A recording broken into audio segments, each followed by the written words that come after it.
All right, so the framework. What did I think about when I was creating these 5 use cases? Well, you think, and how you could think about how you create your use cases. Well, who benefits? Who's your audience? Do I want this specification to benefit the business user, or do I want this specification to serve technical staff who are reproducing the deliverable? So are you a consumer of the deliverable, that's the business, or are you a producer of the deliverable, that's the technical? Rarely is that 50-50. Usually it's ways towards one or the other. How much effort do you have? How much time? What are the resources? And be realistic about this. That goes into how you choose to approach it. Third is that this process where you make a decision, you communicate your decision, and then you act from those decisions. So whatever you choose as your use case that you're going to use your specifications to support, communicate that and put it up on a bulletin board or put it somewhere where you remember it, so that then as pressure against that decision come up in daily work, you have a reminder of how you should approach that issue as it comes up, so that you can align those actions with your decision that you made for your use case. Fourth, reminder, of course, you should be thinking of a roadmap, right? Nobody has all the resources to do their vision when they first have the vision. So this is what I can do now. This is what I can do in 6 months. This is what I can do in 12 months. And you create smaller goals to meet those timeframes. Fifth, whatever it is you choose to decide and roadmap for yourself, check it with the people who will be using it and benefiting from it. So what's your process to check in with your business users, your consumers, or your technical staff? Do they like what you've created? Is it helpful? Then you should be listening for very concrete feedback that how their work life has been significantly improved or benefited from the decisions you made on how you're going to approach your specifications. Right? Good intentions is not effective here. You need it to be concretely demonstrated by your users that this is a good path forward. So, after you've done 10 of them or so, right, do a couple so that they can see the example and see where you're going with it, and then ask if that's effective.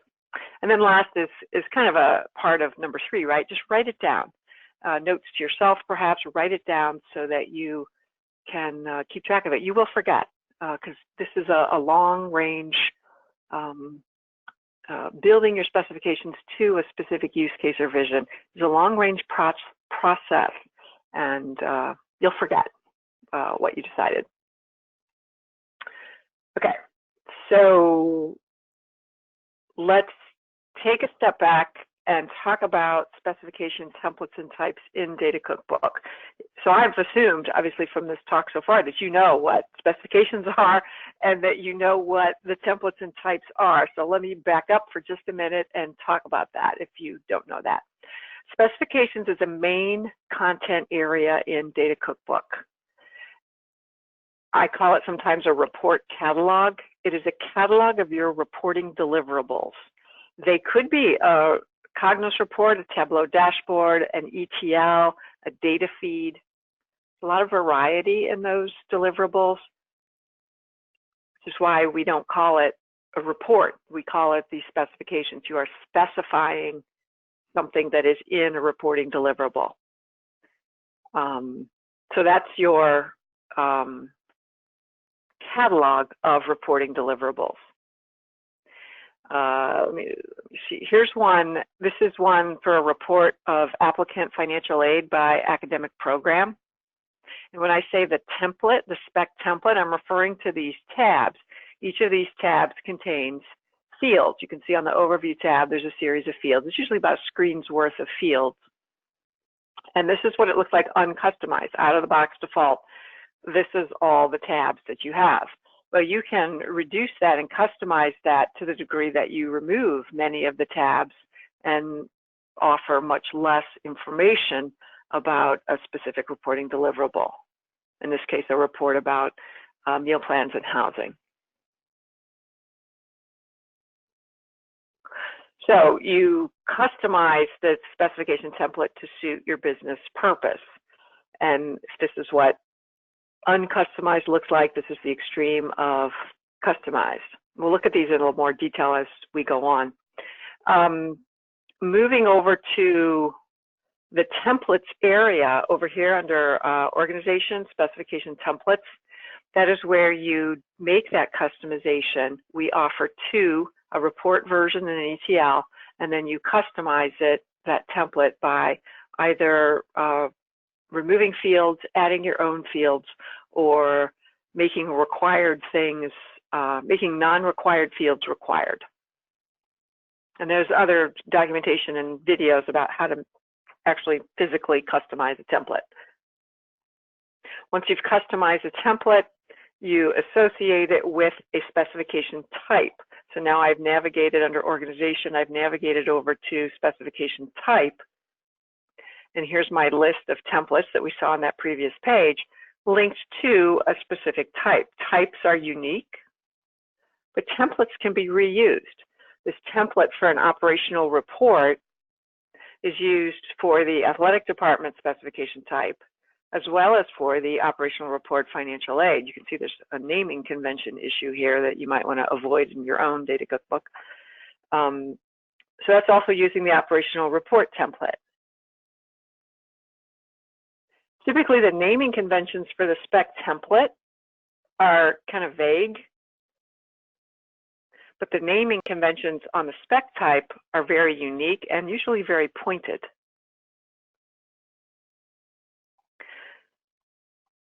The spec type is a conditional attribute on a specification approval workflow.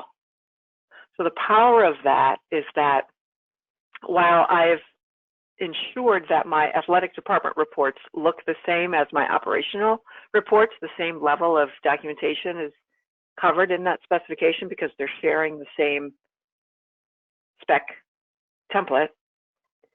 Because they have different spec types, I can use different workflows for routing those. So the financial aid reports can use a different workflow and a different pathway than the athletic reports in their workflow process. So the spec type is powerful in that conditional in the workflow. All right, so that was a quick review of templates and types. There's of course more information in the help and other places, but let's go on. One last thing I'll add is that this feature set around specifications is in the enterprise license type. So Knowledge Edition does not have that feature set for specifications. So now introducing the use cases themselves. Here's my 5. So an ad hoc exploratory report that's used by 2 people for 2 weeks and then they throw it away. So somebody just needs to check on something or get some kind of background information. Maybe it's for a talk, maybe it's for preliminary thoughts on a long-term planning of something with the institution. They're just starting out. Second example is an operational report consumed by hundreds of casual data users. Think finance reports, right? A monthly budget report that goes to 300 people every month. Second one. Third one is reflecting the model where the data cookbook is the request pathway for a new deliverable. So all new reports coming out of a data warehouse must go through this process. 4, documenting ETL between data system A and data system B, in this case, an operational system and a data warehouse, going from point A to point B, ETL. 5, this uses collections feature, and it documents the data block, which you could also think about it as a different reporting platforms call it something different. Could be I think Cognos calls it a query. I'm blanking on some of the data block is an Argos frame. So documenting that as your collection and then using each report that uses that block is done as a specification attached to that collection. Okay, and I'm going through these a little bit rapidly to kind of hit the high points. Again, I'm not expecting you to be able to like replicate this verbatim in your own data cookbook, but it's meant for you to get some ideas of how you would want to approach it. So this ad hoc exploratory report used by 2 people for 2 weeks. So further explaining out that use case, somebody in the provost office is looking at, why do students, who doesn't come back at the start of the next semester, and they're curious to know if there is a connection between their housing and their meal plan situation. So they just want that small slice of data. So there's very minimal information is documented. The purpose and description is pretty brief. It is for the provost office. It's coming out of the banner operational data. And the requester says they don't need the student name or the PII. They just need they don't care who it is. They just want to see the numbers and kind of look for patterns. They did not, the requester initially, this is a request for new data, they didn't fill out any of the data items or selections. The person who creates it may or may not fill that out. The specification type is called ad hoc request, and I have another one of those pulled up here. This one. So this one is also, this is a sample one that I clicked on specification, create a specification. I'm asked to provide a name of my request. And then as I select my type, what happens below changes because of the spec type that I choose. So when I choose the ad hoc request type, at the bottom, I have the 3 critical fields for that request capture. So these 3 fields can be removed in your template if you wish, but in this ad hoc request example, they were retained.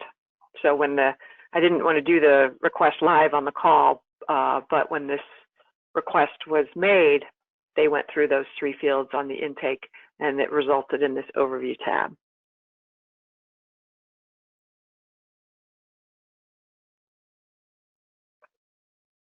So it's meant as a very light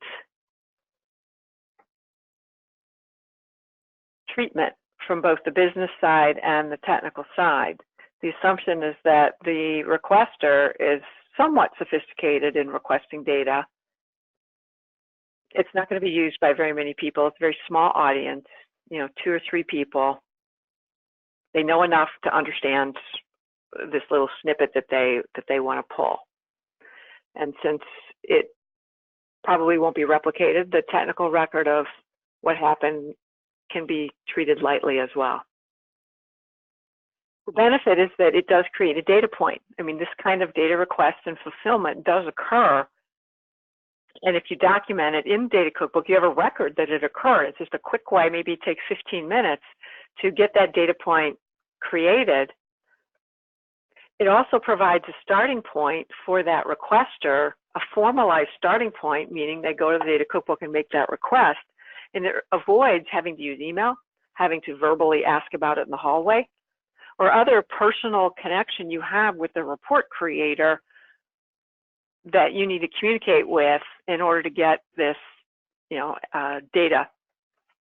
If you formalize it in the Data Cookbook, then when the people leave, the process stays in place. The next person who comes in the provost office now has a process that they can step into, and they don't have to know who that report creator is. They just know that they can, that's the pathway that they use to submit their request, even if it's ad hoc. So yeah, my sentence here, you don't have to play squash. I use that use case a lot of, you play squash with so-and-so, that's how you get your data. You know them in some personal way, and that's how you get your data request. Well, that doesn't scale.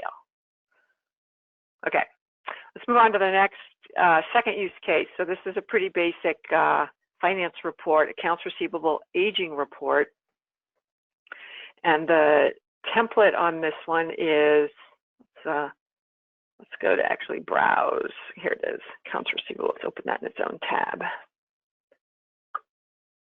This is my middle of the road example. So it's consumed by hundreds of people. So it benefits you to take some time in writing the purpose and description, being more thorough with the overview tab. Data items have all been itemized.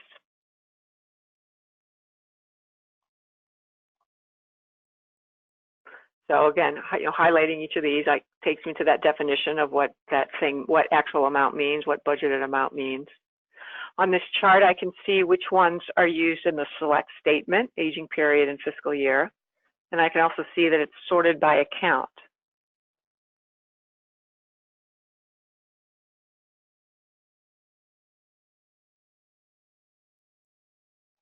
Selections are explained from the business perspective.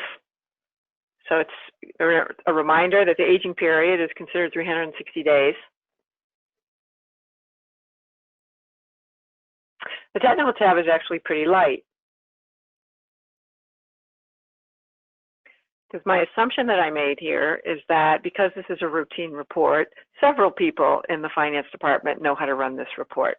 That an extensive documentation of it, maybe it's happening locally, and they did not need to document it as heavily, or they chose not to in Data Cookbook, because multiple people, if one person got hit by a bus, there was 4 others that could replicate this report. It was that generic. So they did not feel the need to document the technical aspect as heavily. The goal was to reduce the questions of these 300 people who would receive this report.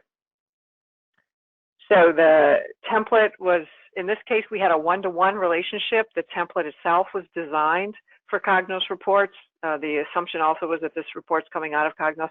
The spec type was called Cognos Report.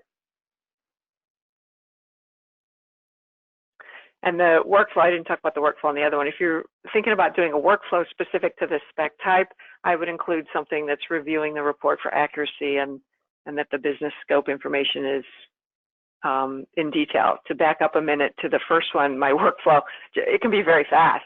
Maybe the person who creates a report can also approve it, right? Very quick, whereas this one's going to have a little bit more oversight. So it supports the business. It's lighter on the technical. And the effort, I would call it medium. But the benefit, the high number of consumers makes that effort worthwhile. Number 3, a new dashboard request from the data warehouse. So let's look at the spec international student enrollment. Do I have it up? Let me take that down. I do not. Let's come over here to browse. And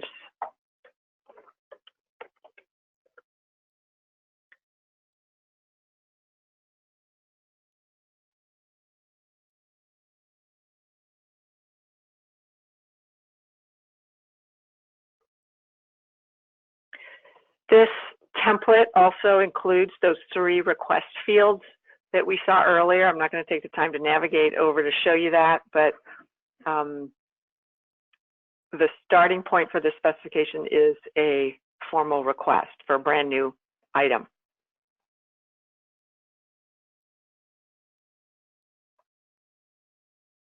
What's unique in this one is that because it's a brand new dashboard, there is attention paid to the display and how does this user want this to look.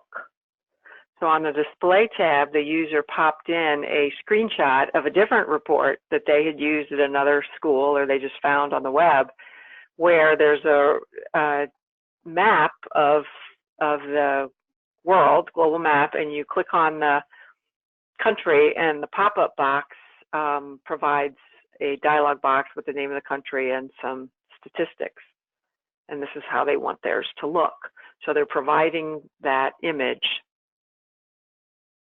and they're using the pin drop to indicate that this is where they want preferred student name. If I click on that, I want preferred student name to pop up.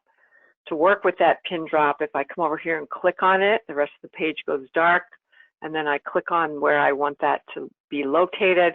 I select my, let's pick gender, click save. So now I have two.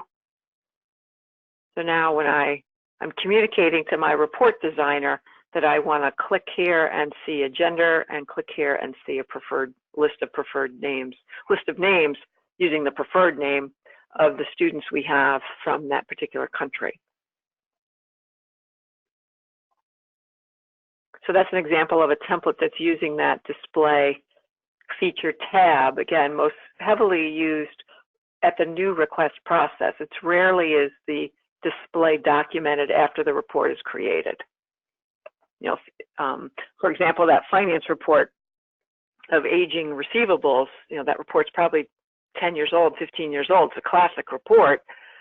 When the Data Cookbook came on the scene, they did not take the time to document the display of that report. They only used the display to document brand new deliverables. All right, what other notes did I say here? There is a specific type for dashboard. The template is also tailored to dashboard or other visualization. Oh, actually, it looks like I did not have the request part included in this template. That the spec is delivered with the dashboard, but that the request process is done outside of Data Cookbook. And the effort, I would still call it medium effort. All right, let's look at an ETL from point A to point B. So let's look at Banner to My Student Athlete System. Let's go back to our Browse Specifications.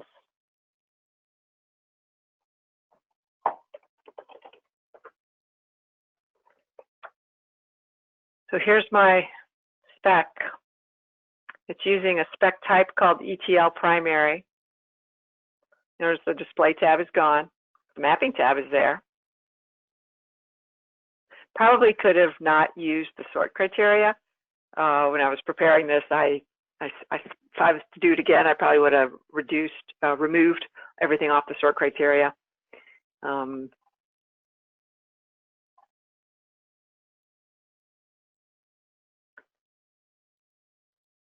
So my source and target system are identified, and there's a description of what's happening with the mapping, mostly communicating that it's pretty straight up. There's a one-to-one for the most part. If we take a look at that mapping tab, we can see a visual representation of that mapping, the schema objects on the left from Banner, and then the schema object on the right is from the fictitious My Student Athlete System.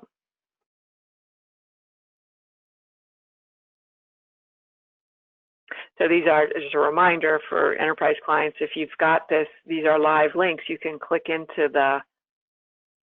through that link and it takes you to that schema object. Oops. This site takes you to the schema object. This is taking me to the definition with the corresponding My Student Athlete definition.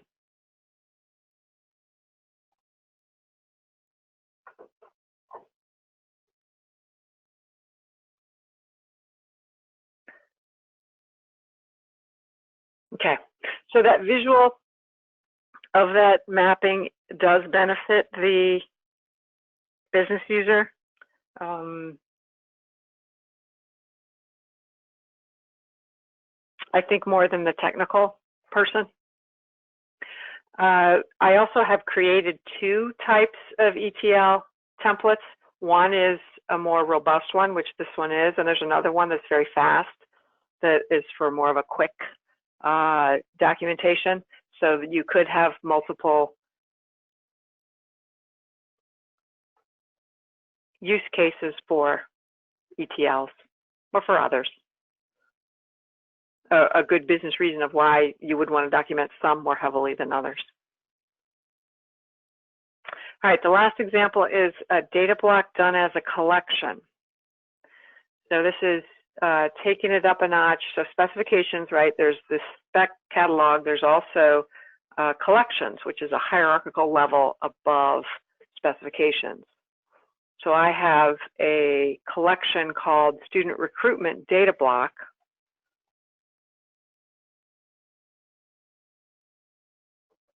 And I use this collection to itemize all the reports that are spun off of this particular data block. So it's very fast. If I make changes to the block, it's very fast to see what is impacted by those changes.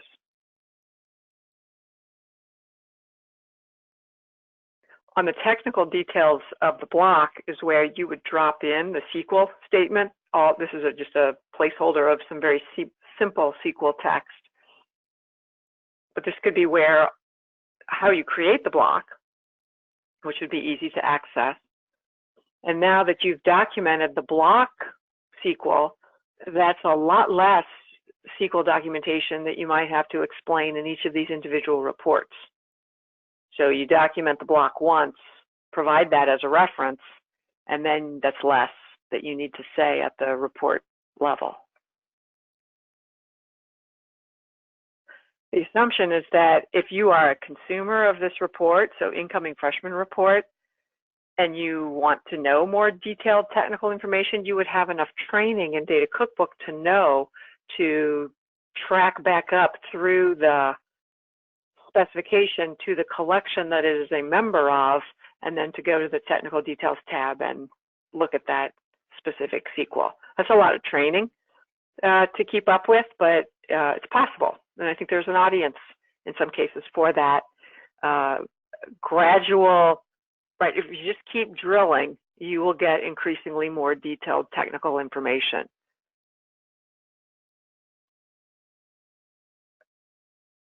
Okay.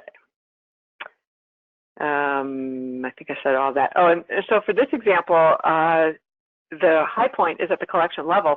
You can have any of your spec types or any of your spec templates, doesn't matter, because the collection is where that data block was actually documented.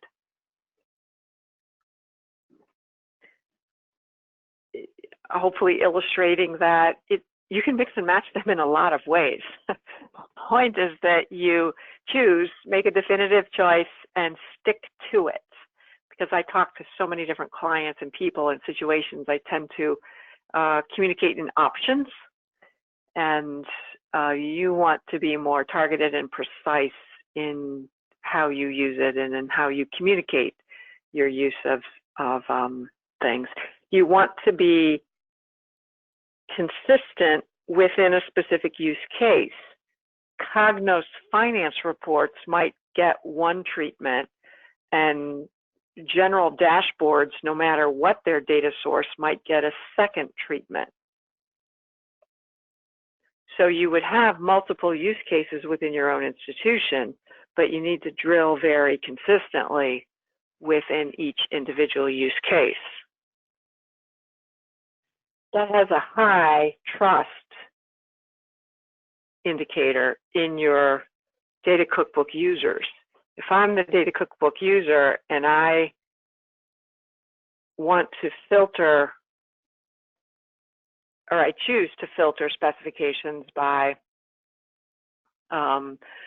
finance and Cognos reports, I want to see a systematic treatment of that material every time I go to Data Cookbook. If it's different, I might stop going to Data Cookbook because, last time I went, it wasn't there. They treated it lightly.